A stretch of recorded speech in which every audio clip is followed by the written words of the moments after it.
আপনার ডায়াবেটিস হয়েছে, তাই আপনি জিজ্ঞেস করেছেন যে কখন কখন রক্তের পরীক্ষাটা করবেন। রক্ত পরীক্ষা ডিপেন্ড করে তিনটের উপর: আপনার ট্রিটমেন্টের গোল, আপনার প্রয়োজন এবং আপনার ট্রিটমেন্টের প্ল্যানের ওপর। আমার কি গোল, যে কতটা সুগার আপনার অ্যাচিভ করতে হবে, বা আপনার ট্রিটমেন্টের প্ল্যানটা কি এবং প্রয়োজন। এখন সময় সুগার টেস্ট করার প্রয়োজন হতে পারে, যে সুগার ড্রপ করছে কিনা দেখার জন্য, বা শরীর খারাপ হয়েছে সুগার খুব বেশি আসছে কিনা সেটা দেখার জন্য প্রয়োজন হতে পারে। আমরা খাবার আগে বা পরে করি, বা এক্সারসাইজের আগে বা পরে করি, বা রাত্রে ঘুমোতে যাওয়ার আগে বা মধ্যরাত্রিতে সুগার ড্রপ করছে কিনা, বা আর্লি মর্নিংয়ে ফাস্টিং সুগার, বা খাবার 2 ঘন্টা পরে পিপি সুগার, এগুলো টেস্ট করি।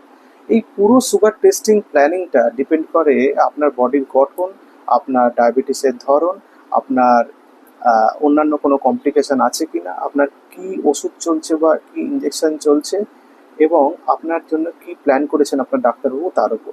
ফলে এরকম পার্টিকুলার কোনো নিয়ম নেই যে কখন সুগার